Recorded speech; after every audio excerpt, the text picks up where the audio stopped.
pendidikan bermutu untuk semua. Ya, pertama pendidikan. Yang kedua bermutu untuk semua. Itu ada 3 kata. Yang pertama pendidikan. Ya harus benar-benar pendidikan.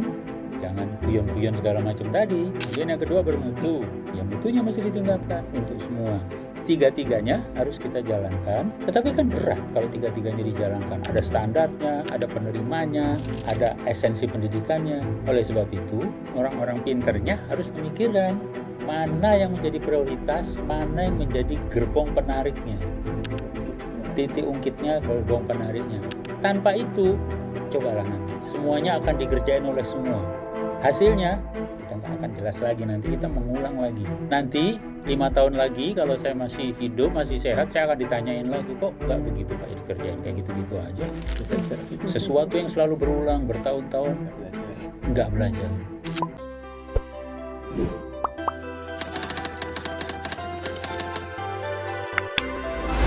Selamat berjumpa sahabat Bajik.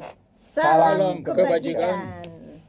Hai sahabat Bajik, jumpa lagi dengan kita. Saya Rika Hapsari dan saya Yanto Mustafa dalam podcast Bajik. Episode keempat. Kalau episode yang sebelumnya kita bahas apa tuh Pak? Sebelumnya kita sudah bahas tentang darurat pendidikan nasional di sisi kurikulumnya, dan kemudian kita lanjutkan pembahasan tentang gurunya dan juga lembaga-lembaga pendidikan guru. Nah, kali ini kita masih akan membahas tentang darurat pendidikan nasional. Nah, tentu saja yang kita harapkan ya dari segala ikhtiar kita itu adalah kita ingin atau kita membayangkan suatu saat Indonesia memiliki pendidikan dasar yang berkualitas. Ya.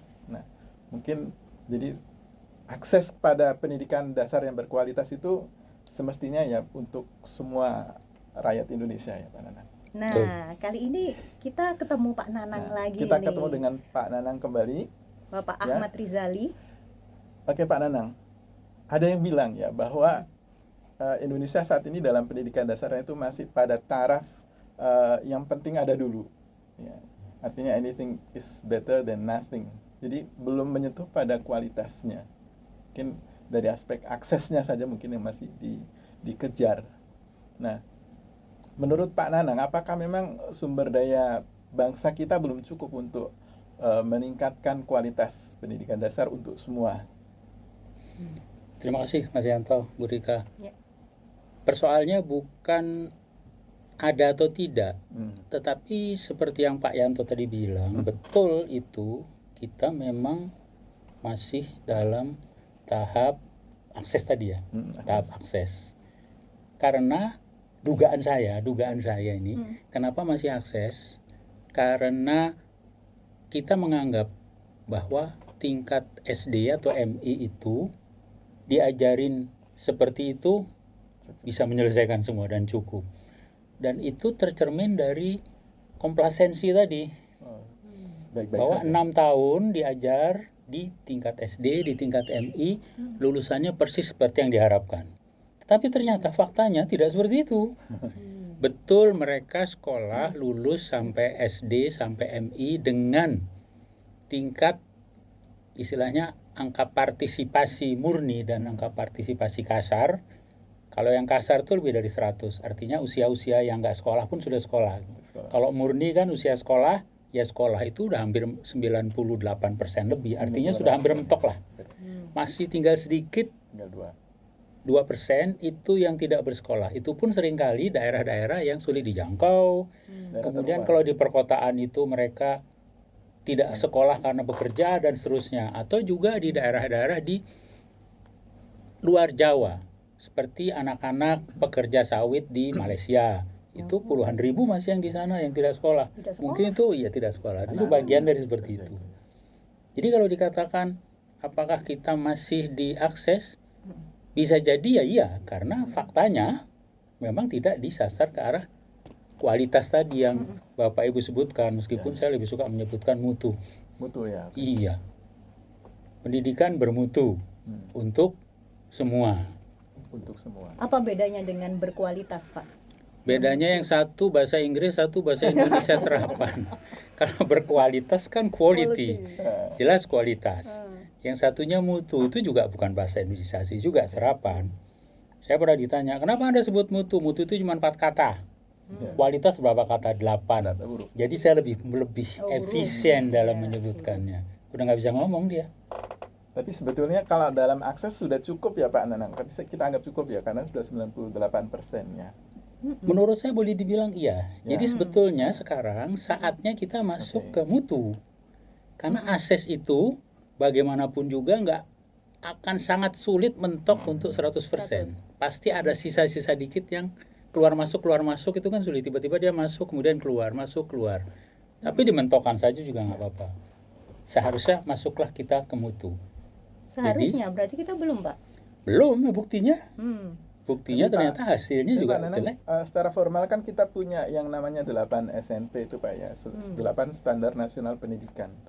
Apakah itu bekerja itu standar itu dalam konteks realitasnya?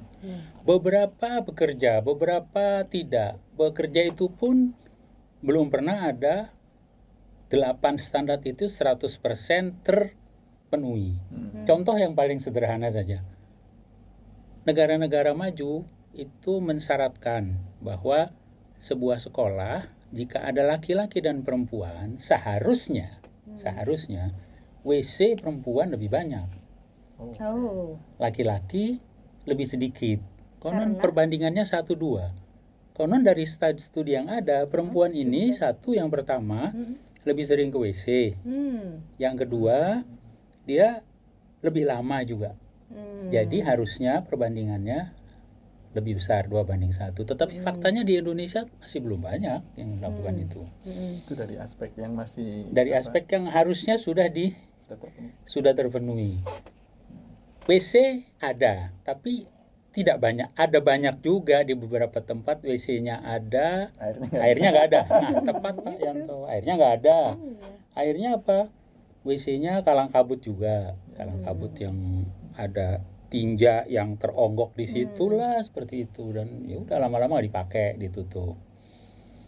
Itu baru dari sisi sarana prasarana. Belum lagi hal-hal lain. Kita belum masuk ke kelas. Misalnya alat pembelajaran di kelas mencukupkankah? Di beberapa tempat justru sarana prasarana ini juga mengganggu. Untuk daerah-daerah yang misalnya di tepi laut dan itu seringkali rob. Banjir. Pada saat banjir ya muridnya bukan belajar tapi ya menyingkirkan banjir itu. Itu baru sarana prasarana. Belum lagi kalau kita bicara tentang guru yang seperti saya baca kualitas guru di episode sebelumnya itu ada Ibu Putih menyampaikan itu. Karena 8 standar ini jadi masih perlu diperbaiki lagi. Seberapa jauh angkanya kalau dari 8 standar itu tadi, gimana kondisi realnya? Satu persatu mungkin. Iya. Kalau kita lihat ya sarana prasarana pendidik 8 standar itu kan dari standar yang pertama ya, standar isinya dulu. Kemudian standar prosesnya seperti apa, standar evaluasi.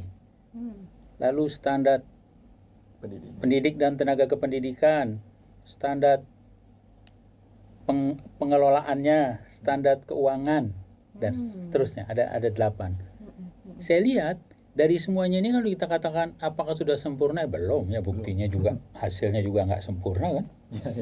Dan buat saya lebih banyak menekuni untuk yang standar yang terkait dengan ada kaitan dengan pembelajaran itu tadi, standar isi, standar proses, standar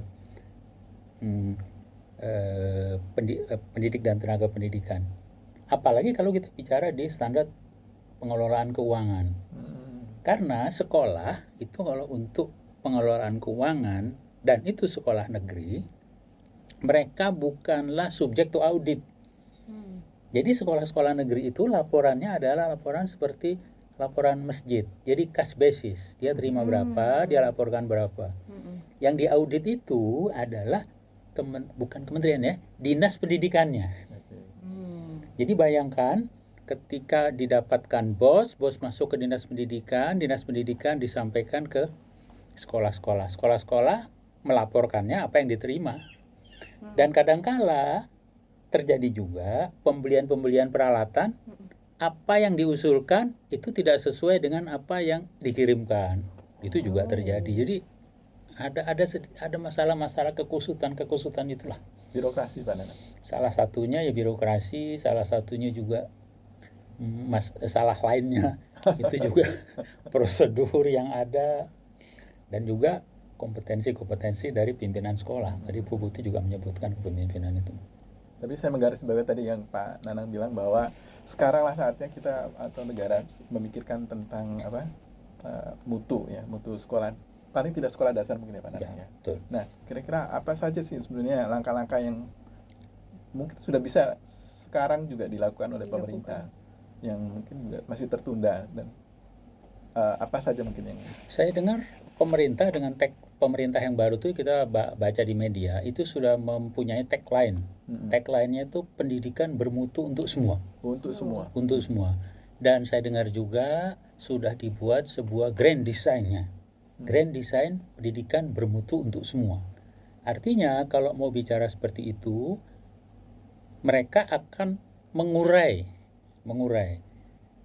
pendidikan bermutu untuk semua. Bermutunya apa? Untuk semuanya siapa? Semua itu pasti jenjangnya semua. Kemudian semuanya itu juga semua mulai dari yang difabel sampai yang paling super. Seperti itu. Pendidikan bermutunya dari 8 itu tadi.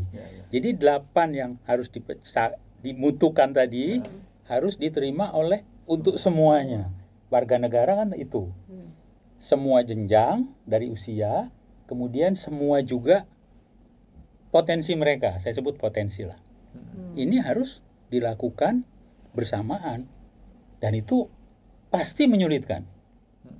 Jadi di pikiran saya, kalau kita punya dana terbatas, harusnya pemerintah memikirkan dari semua pendidikan bermutu untuk semua ini, apa yang harus diprioritaskan agar bisa menjadi penarik dari semuanya. Bayangkan kalau 8 SNP dipenuhi tadi, standar-standar tadi, sarana prasarana aja kita pusing.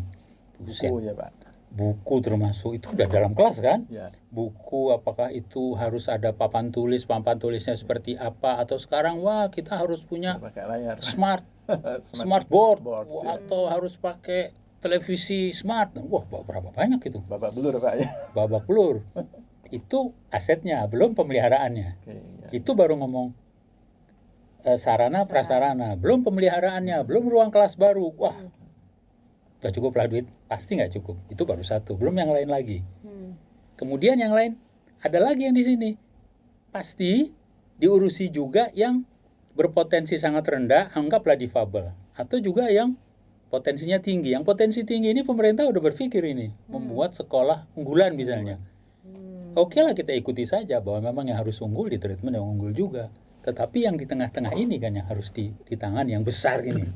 Yang jumlahnya lebih yang banyak. Jumlahnya kalau secara statistik itu sekitar 75-80% lah ini kan. 10-10 kan ini. Ya. Bayangkan kesulitannya. Untuk menangani yang pinter-pinter pasti ada treatment khusus. Untuk menangani yang difabel pasti juga ada treatment khusus juga kan. Jenjangnya juga beda kan. Ngurusin TK, SD akan beda dengan ngurusin perguruan tinggi.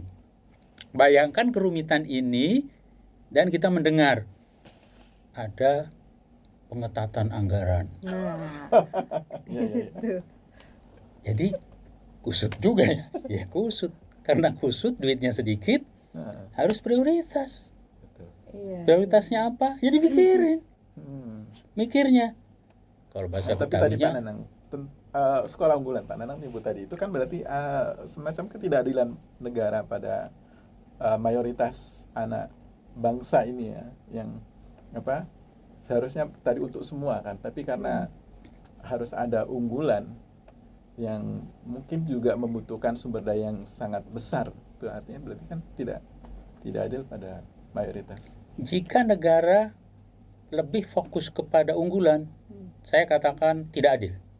Tetapi jika unggulan diurusi, yang umum diurusi, yang difabel diurusi, ya adil-adil saja. Justru disitulah keadilan negara. Karena apa?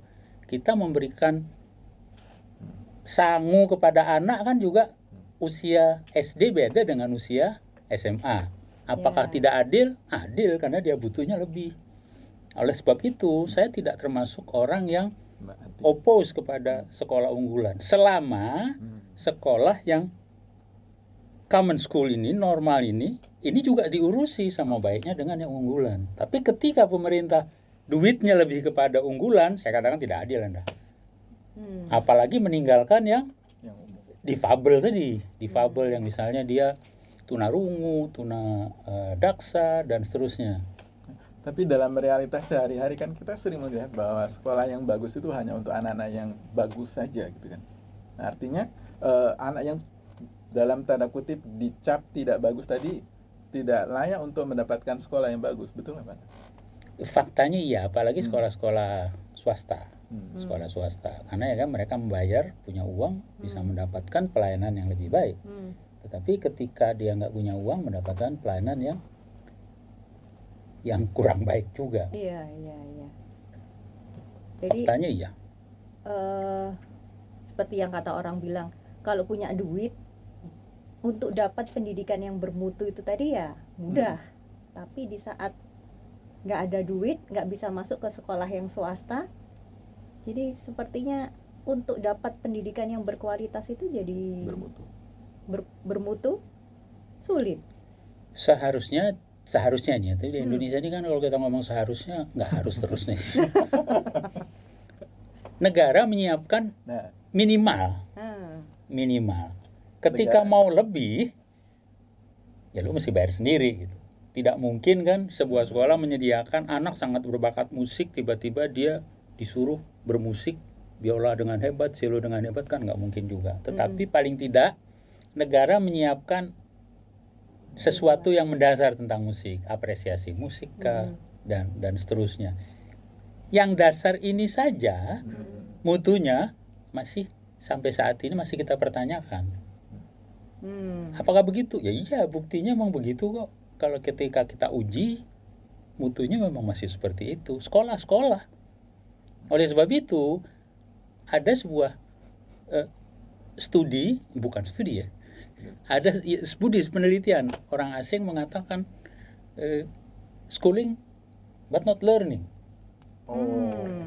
Beda ya Pak ya, schooling dan learning ternyata. Schooling di dalam kelas, ya dia masuk kelas ada absen dan lain-lain schooling. Tapi bisa saja mereka tidak learning.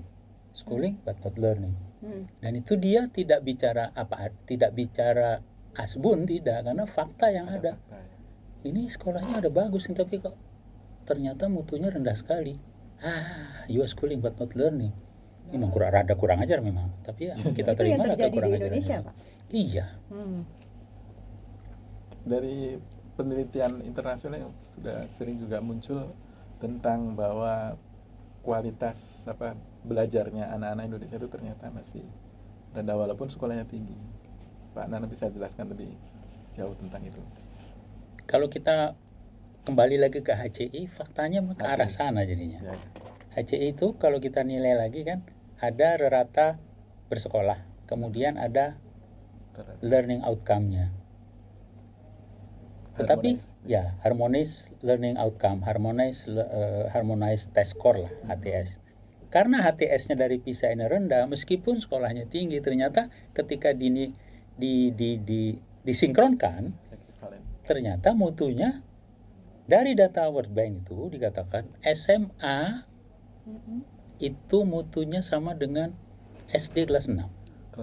SD kelas 6. Jadi kita punya istilahnya orang tuh learning gap yang cukup besar, aja sekitar 4 tahun learning gapnya. Karena tidak bermutu tadi. Nah itu kita ngomong bermutu ya. Untuk semua. Bermutunya masih bermasalah. Untuk semuanya juga masih bermasalah. Ya sekarang mau kita kerjain apa?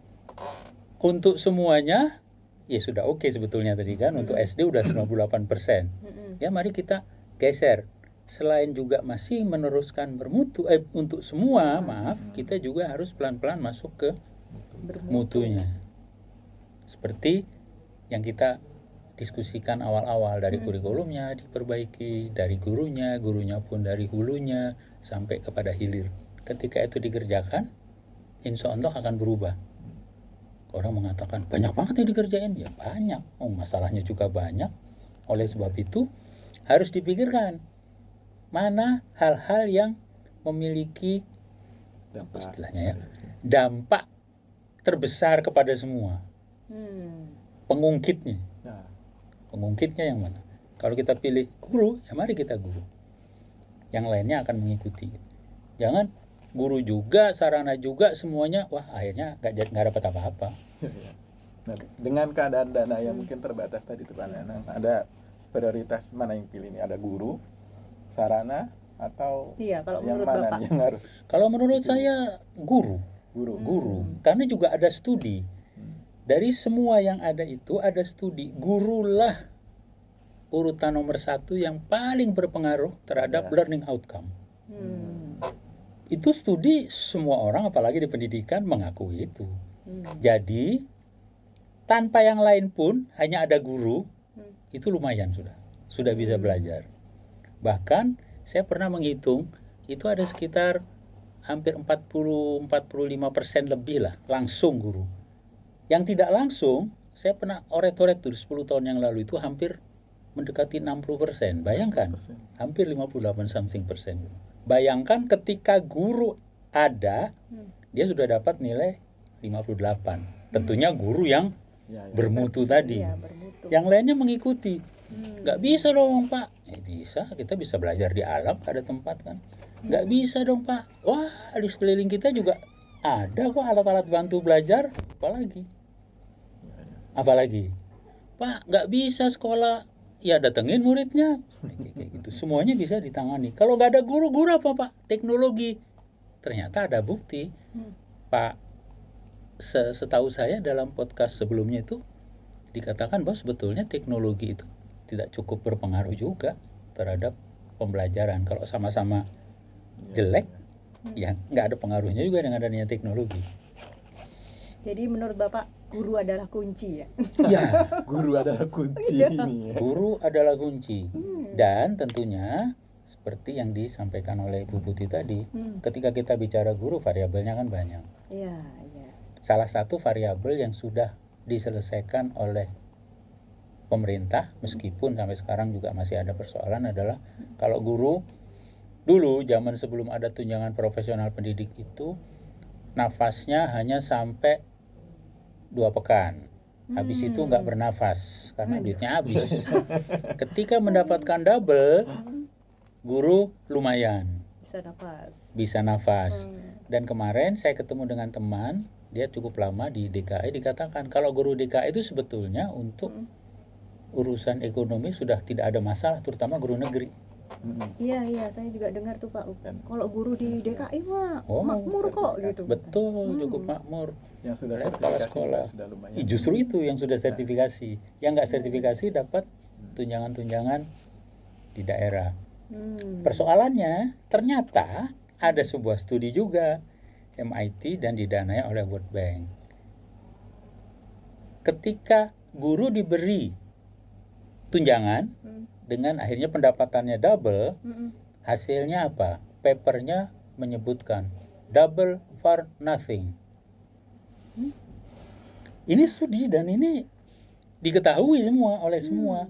Ketika ditambah, itu tidak meningkatkan kompetensi guru dan meningkatkan learning outcome murid. Tetapi memang ada hasilnya.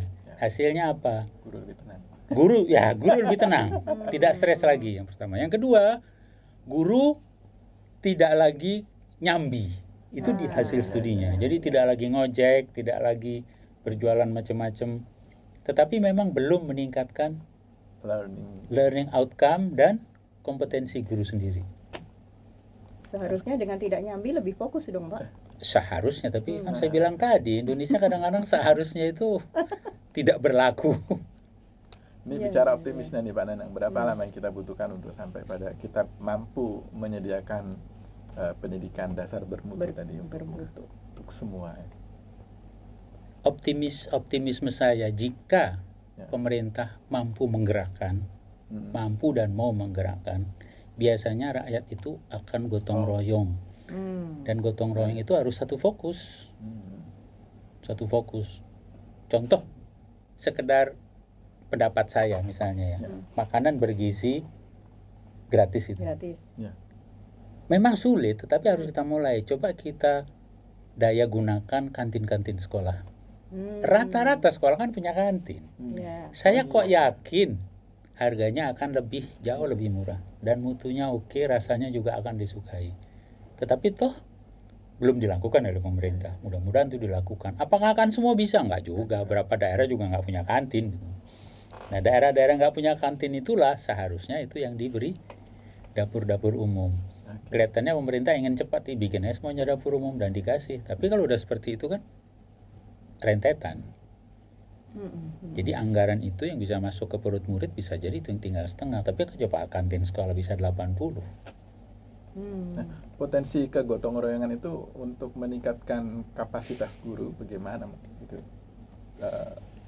caranya, kemungkinannya saya tetap optimis. Ketika kita yang pertama tadi saat episode pertama saya sampaikan, ketika masyarakat sudah mulai sadar bahwa kita dalam kondisi darurat tanpa peran serta dari orang tua, itu kita nggak akan bisa menyelesaikan. Nanti pelan tapi pasti harusnya orang tua itu ikut, minimal nggak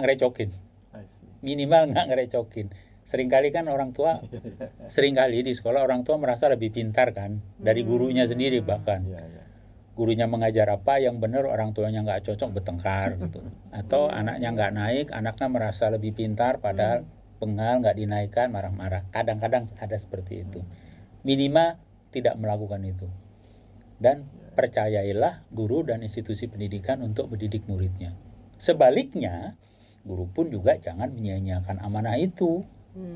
Jangan juga bikin sesuatu yang kok mengajar seperti ini. Misalnya lebih menyukai yang pembelajaran yang bersenang-senang. Bersenang-senang, dan itu cukup banyak kan kalau kita buka klik itu isinya guru bersenang-senang terus gitu. Apa salahnya Pak dengan belajar yang senang? Kalau belajar yang senang kan ada senang, ada belajarnya. Belajar yang senang. Kalau saya katakan tadi kan bersenang-senang. Oh, bersenang-senang. Jadi hiburan ya Pak ya. Iya, lebih banyak menghibur karena dianggap muridnya stres. Tapi kalau belajar senang kan belajarnya senang. Kalau ini bersenang-senang. Ya. Jadi ya ada beda. Tadi kayaknya belum terjawab tadi pertanyaan Pak Yanto, berapa lama ya? Nah, kira-kira. Kalau berapa lama?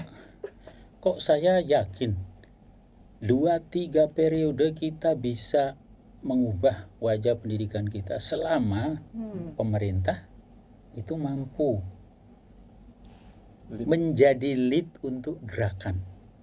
Mari, karena kita menganggap ini sesuatu yang penting. Kenapa penting? Karena ini darurat. Mari kita lakukan bersama-sama. Apa yang dilakukan? Ya pemerintah harus list 1, 2, 3, 4, 5. Oh, orang tua harus begini, orang tua SD itu melakukan ini. Artinya dari pengalaman kita punya potensi kegotong royongan itu real ya Pak? Real. Di beberapa tempat, ini konteks lainnya, orang membangun rumah itu masih gak pakai modalnya cuman modal gotong royong. Dia ngeluarin uang hanya untuk ngasih makan dan rokok. Dan dipimpin oleh informal leader. Jadi rumah jadi, gotong rame-rame jadi. Dan melalui yang kemarin Bapak bilang impres atau kepres apa? Ya, kepres atau apa seperti yang saya katakan itu. Kalau itu ada, itu akan memiliki dampak formal. Dampak formal itu akan bisa dianggarkan. Kalau sudah ada perpres, tentunya ada dampak formal. Ada dampak formal bisa dianggarkan. Atau meminta orang-orang yang punya uang, anggaran untuk ikut di situ. Misalnya saya punya gitu, Ahmad Rizali Foundation. Saya kaya. Saya mau bantu pendidikan. Nah, sini Pak Rizali. Pendidikan dasar, urusan guru. Anda lakukan itu. Kayak gitu. Ini ada impresnya loh Pak, ada perpresnya. Wah, sip. Artinya itu saya mengikuti perpres itu. Yang paling mudah, Indonesia banyak sekali orang-orang yang kaya. Yang juga kondisi seperti itu kan juga sebenarnya enggak banyak sedikit, ya, Pak, banyak orang-orang kaya juga banyak dan ingin untuk membantu bagaimana pendidikan jadi lebih baik. Pemerintah seharusnya lead itu. Iya. Optimis, kalau nggak optimis ya nggak hidup kita.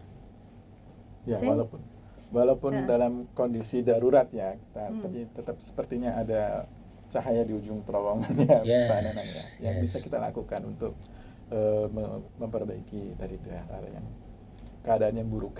Betul. Mungkin ya. Jadi kalau Dan boleh, silakan. jadi kalau saya boleh mengurang, pendidikan bermutu untuk semua. Ya, pertama pendidikan, yang kedua bermutu untuk semua. Itu ada 3 kata. 3 aspek. Yang pertama pendidikan, ya harus benar-benar pendidikan, jangan kuyon-kuyon segala macam tadi. Ya.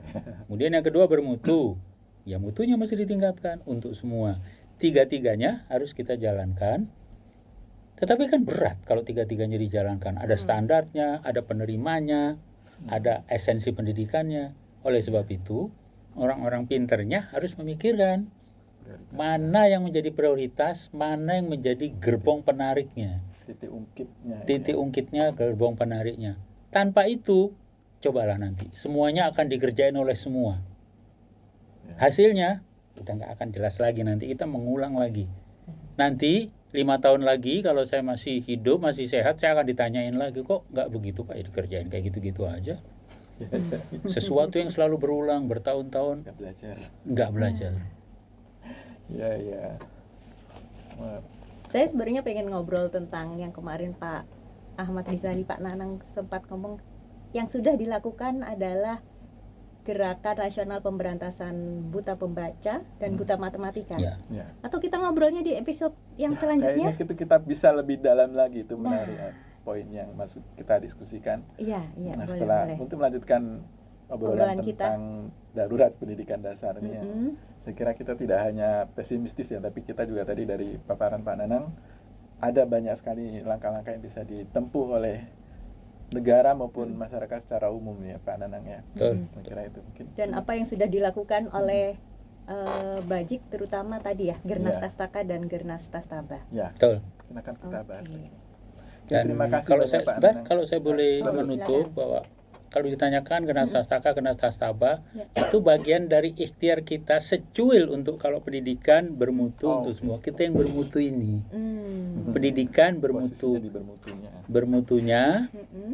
dan hanya jenjang, kalau di sini tadi ada SD, SMP, SMA, Mm-mm. SD, dan juga jenjang bukan yang pinter, bukan yang ini, tapi yang normal. Ah, Jadi Yang banyak tadi. yang banyak jumlahnya. tadi. Jadi pendidikan bermutu, Mm-mm. jenjangnya SD, untuk mayoritas. MI untuk yang mayoritas, yang normal, Mayoritas. bukan yang unggulan, bukan juga yang berkebutuhan khusus. Oh. Jadi sangat ceruk yang sangat kecil, tetapi kami menganggap itu sebagai sebuah dasar.